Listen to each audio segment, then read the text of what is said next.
بەشی دووەمی باسی ڕۆژ لەگەڵتان بەردەوام دەبێت وا بڕیارە سبەی ئەنجومەنی نوێنەرانی عێراق کۆبێتەوە بۆ دەنگدان لەسەر پرسی پرۆژەیە یاسای بودجێی گشتی عێراق و ئایا بزانین چ ڕێککەوتنێک کراوە سەبارەت بۆ گۆڕانکاریانی لە مادەی 13 تایبەت بە پشکی هەرێمی کوردستان کراوە کە ماوەیەکە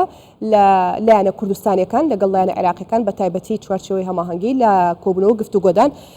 لە بەغداوە ڕاستەوخۆ بەڕێز سەباح سوبحی ئەندامی لیژنەی نەوت و گازی پەرلەمانی عێراق لەگەڵمان دەبێت با بزانین زانیاریەکان لای بەڕێزیان چییە. بەڕێز سەباح شەوتان باش، گەلێک سوپاس بۆی ئامادەن لەگەڵمان. جارێ با بزانین سبەی پارلەمان کۆ دەبێتەوە یاخود نا دواترینە ناوردەکارێکی و ڕێککەوتنەی کا لەسەر چی ڕێککەوتون؟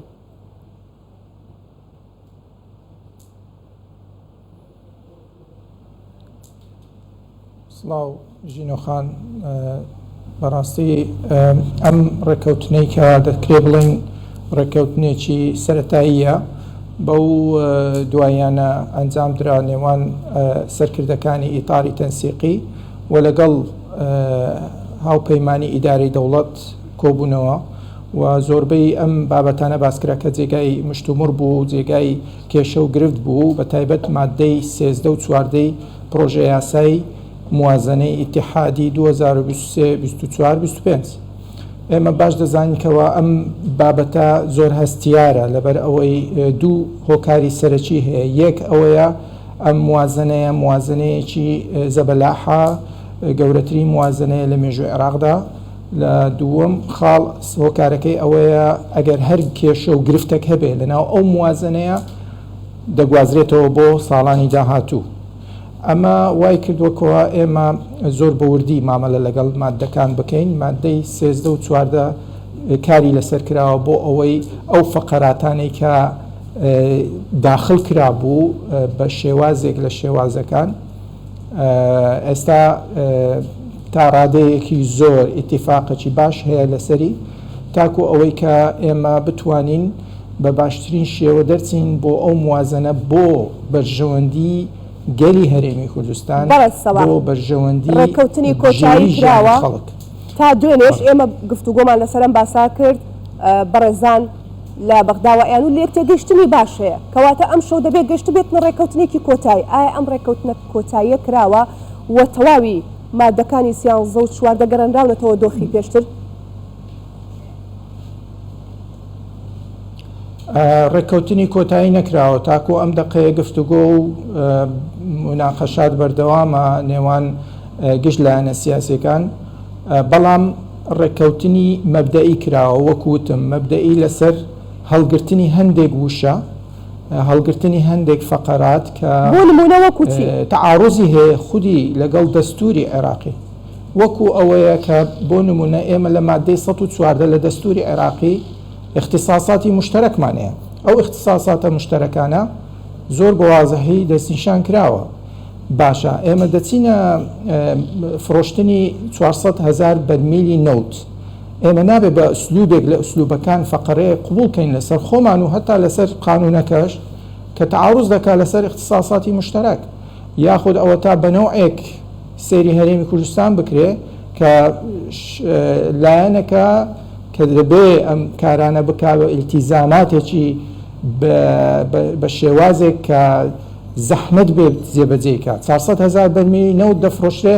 بە هاوکاری لەگەڵ سۆمۆ، نێوان سۆمۆ و نێوان وەزارەتی سامانە سروشتەکان دەبێ ئەو شانە بەکار بێت. ئەمەتان چەسپاند؟ ئەچکە لەوە ئەدەبیاتی زمانی قانونی وایە. بەڵێ ئەمەتان چەسپاند دەبێ بە هاوکاری بفرۆشرێ؟ زۆر کەم هاوکارانە مەگەر یارمەتیم بەندەگی بەڵێ تەزبیت بووە. باشە بەڵێ هاوکاریکردن نێوان هەرێمی کوردستان بە وەزارەتی نەوت و سامانە سروشتەکان لەگەڵ سۆمۆ، ئەم هاوکاریە یاخود مەسلەی تەنسیق دەبێ ئاماژە بکرێ نێوان ئەو بابەتە. دووەم خاڵ ئێمە بەڕاستی لەسەر وشە کار دەکەین. ئەگەر ئەوە بی لەسەر وشەی فرۆشتن یان وشەی هاوردەکردنی نەوت، چکە ئەو دوو وشەیە جیاوازە بەی ئەم تەزدیر. ئێمە بەڕاستی لە وشەی تەزدیر تۆزێک وشەیەکە حکومیە وشەیەکە زیاتر پەیوەندی بە تەجاوزە لەسەر سەلاحیەتی هەرێمی کوردستان پێمان باشە کە وشەی بەیع هەبی لە ناوی فرۆشتنی نەوت بە هاوکاری یاخود بە هاریکاری نێوان سۆمۆ لەگەڵ وەزارەتی سامانە سروشتیەکانی هەرێمی کوردستان ئەو بابەتە بە شێوازێک لە شێوازەکان زۆر هەستیارە لەبەرچی لەبەر یەک ئەوەی کە یاسای نەوت و گاز نییە تاکو ئێستا کەواتە ئەو ئیتیفاقات جێگرەوەی یاسای نەوت و گازە تا ئەو کاتەی کە یاسای نەوت و گاز دادەندرێت دووەم خاڵی فەرزکردنی 400 بەڵێ کەواتە ئەمەی کە باست کردبۆمان ئەمە یەکلا بۆ توانێ چەسپێنراوە وەنیە کەواتە خاڵی دووەم لەسەر چی دیکە ڕێککەوتون باسێکی ئەومان بۆ بکە بڕیار بۆ هەژمارێکی بانکی بکرێتوانێ بەڵام لەژێر دەسەڵات و هەژمونی حکوومەتی عێراقی حکوومەتی هەرێمی کوردستان نەی دەتوانێت جوڵە بە پارەکانەوە بکات ئەمە یەک خاڵێکی دیکە کە زۆر گرنگە بەلای هاوڵاتیانەوە گەڕانەوەی پاشەکەوتی موچیانە لە سەدادا دەبێت لەسەر ئەرکی حکوومەتی هەرێمی کوردستان بگەڕێنرێتەوە چۆن معالەجەی ئەو خاڵەشتان کردووە هیچ باستان کرد؟ بەڵێ ئێمە بە خۆمان باش دەزانین لە مادەی 14 بە تێر و تەسەلی هاتووە بابەتی هەژماری بانقی و چۆنیەتی کردنەوەی ئەو هەژماری بانقیە و چۆن دەسەڵاتی چێ خۆشببختانە ئیتیفاقەچی مەبدەئی کراوە لەسەر ئەوەی کە ئەم هەژمارە بانقیە سەر بە بانقی مرکزی ناوەندی عێراقی بێ ئەوە خاڵی یەکەم و ئەم هەژمارە لەژێر دەسەڵاتی سەرۆکی حکوومەتی هەرێمی کوردستان بێ کە ئەم بۆی هەبێ کە سەرف حەقی سەرفی پێ دەڵێن حەقی سەرف هەبێ بەڵام بەمەرجێک کە زیاتر نەبێ سەرفەکەی لە مستحقاتی 12.67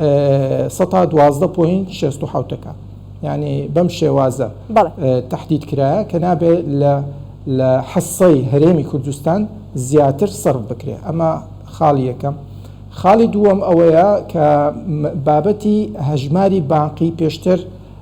ئاماژە کرابوو کە هەژمارێکی بانقی مستەقل دەبێت لە دەرەوەی وڵات ئەوە تاو کۆتایی پێهات تقریبا ئەوە وەکوتم ئیتیفاقە مەبدەئیەکانە دەکرێت ئەوە بە دقە و سەعاتە گۆڕانکاری بەسەر بێ بەڵام ئەمن لەو قەناعەتەم کە تاکو ئێستا ئەمە شتێکی حاسمە تاکو ئەوەی بانقی مرکزیش ئاگادار بێت لەو بڕەپارەی کە دێتە ناو بانقەکە و ئەو بڕەپارێش کە سەحب دەکرێت ئەمە شتێکی باشە دووەم لەسەر سەتادەی ئەو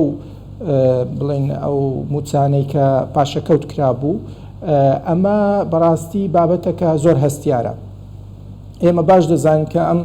سەتادێ بەڵکو ئێمە لەگەڵ ئەوەینە کە سەتی هەموو ئەو موچانەی کە پاشەکەوت کرایە بگەڕێندرێتەوە بەڵام هەندێک ئیجراعاتی مالی هەیە فەنی هەیە پێویستە بکرێ دوای ئەوە باسی ئەم سەتادەیە بکرێ بەداخەوە حکوومەتی بڵێن لیژنەی مالی هەڵسا بە ئیدخالکردنی ئەم بابەتە بەبێ ئەوەی حساباتی مالی بۆ بکە ئێمە هیچ کێشەمان نییە وەکوتم مەسلەی ئەسڵەن حەقا 100%کەش بگەڕێتەوە بەڵام دەبێت تەخسیساتی مالی بکرێ و ئەوەش ئێستام خاڵەتی بەسەر هاتووە وەک خۆی ماوەتەوە یاخود گۆڕانکاری بەسەر حالی حاضر گفتوگۆیەکان بەردەوامە لەسەر ئەم خاڵە بەڵام من بە تەسەوری خۆم ئەمە تەحسیل حاصلە یعنی سەتادەیەکە هەر دەدرێتە فەرمانبەران لەبەرەوەی هەڵگرتنی ئەو بابەتە کێشەیەکی گەورەیە مانەوەشی بە هەمان شێوە کێشەیە بەڵام حکوومەتی هەرێم هەردەم پێشتریش ئەو قەرزانەی کە کردوویەتی هەمووی بۆ ساڵحی فەرمانبەران بووە یعنی لە 2014ەوە کە ئەم بودجەیە بڕا حکوومەتی هەرێم هەڵسا بە قەرزکردن لە کۆمپانیاکان لە وڵاتان بۆ ئەوەی بەدەرفەتی دەزانم هەر لە چارچەوەی بابەتەکە دەمێنمەوانێ بەڵام بەو پێی بەڕێستان ئەندامی لیژنەی نەوت و گازن لە پەرلەمانی عێراق کەی هەناردەکردنەوەی نەوتی هەرێمی کوردستان دەست پێ دەکات وا بڕیاربوو لیژنەیەک لە تورکیاوە سەردانی عێراق بکە هیچ زانیاریەکت هەیە دوایین زانیاری لای تۆ چییە لەسەر ئەو پرسە؟ بەڵێ دوایین زانیاری ئێمە تەبعاً تەسەسوورەکەی باز ناکەن کە گەشتە چ حاڵەتێک بەڵام خاڵێک ڕادەوەستم کە بەڵێ بڵێن حکوومەتی تورکیا داوای لە وەزارەتی نەوت کرد پێشتر کە بێن بۆ ئەوەی مفاوەزات بکەن لەسەر چۆنیەتی هەناردەکردنی نەوت بەڵام وەزارەتی نەوت وەڵامی دایەوە وەڵامی حکوومەت تورکیای داوە کە نەخێر دەبێت ئێوە بێن بۆ ئەوەی ئێمە مادەم ئێوە دەتانەوێت چۆنیەتی تەفاوزکردن لەسەر ئەم بابەتە پێویستە حکوومەتی تورکیا بێن ئەوانش ڕازی بوون حکوومەتی تورکیا لەبەر ئەوەی بارودۆخێکی ناسەقامگیر بوو بەو دوایانە بەتایبەت انتخاباتی سەرۆکایەتی و پەرلەمانیان هەبوو ئێستا تورکیا ئامادەیە بۆ هەناردەکردنی نەوتی هەرێمی کوردستان بەڵام پێویست دەکا کە ئیتیفاقەکی مەبدەئیش بکرێت لەگەڵ تورکیا کە چۆن ئەم نەوتە هەناردە ئەو ڕێکەوتنە سەرەتایی زەوابتانەی کە خۆیان دایانەوێ لە دوای بودجە لە دوای ئەوەی بودجەمان پەسەند کرد یەکسەر ڕێکەوتنی نەوتی نێوان بڵێن بە تەواوەتی دەستە بواری جێبەجێکردن و هەناردەکردنی نەوتی هەرێمی کوردستان سبەی بودجە پەسەند دەکرێت هیوادارین پەسەند بکرێ بەڵام بەو شێوازەی کە ئێمە لەسەر ڕێککەوتوینە و تاکو ئێستا هەر وەکو گوتم گفتوگۆیەکان بەردەوامە و پێویستیش دەکات تۆزێک لە فەقراتەکان دەستکاری بکرێت بۆ بەرژەوەندی خەڵکی هەرێمی کوردستان. هیچ گرنتێکتان وەرگرتووە؟ گەرنتی لە هێزی خۆمانە لە هێزی پارتی دیموکراتی کوردستانە کە ئەم حکوومەتەی کە دامەزراوە پرۆسی سیاسی احتیمال لەسەر پارتی دیموکراتی کوردستان دەکات و ئەمدا ئێمە لە هاوپەیمانی ئیدارەی دەوڵەتین عیلاقاتێکی باشمان هەیە لەگەڵ هەموو لایەنەکانی شیعی و سونی و هیوادانی کە لایەنە کوردیەکانیش بە هەمان شێوە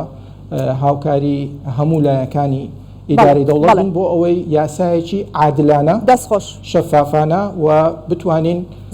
هەرێمی کوردستان سەر بخەین لە ئیستحقاقاتی لەناو دەستخۆش بەڕێز سەباح سوبحی ئەندامی لیژنەی نەوت و گاز لە ئەنجومەنی نوێنەرانی عێراق گەلێ سوپاس کە بەشدار بووی لەگەڵمان. باسی ڕۆژکۆتایی هادێ و شەرشاد بوو.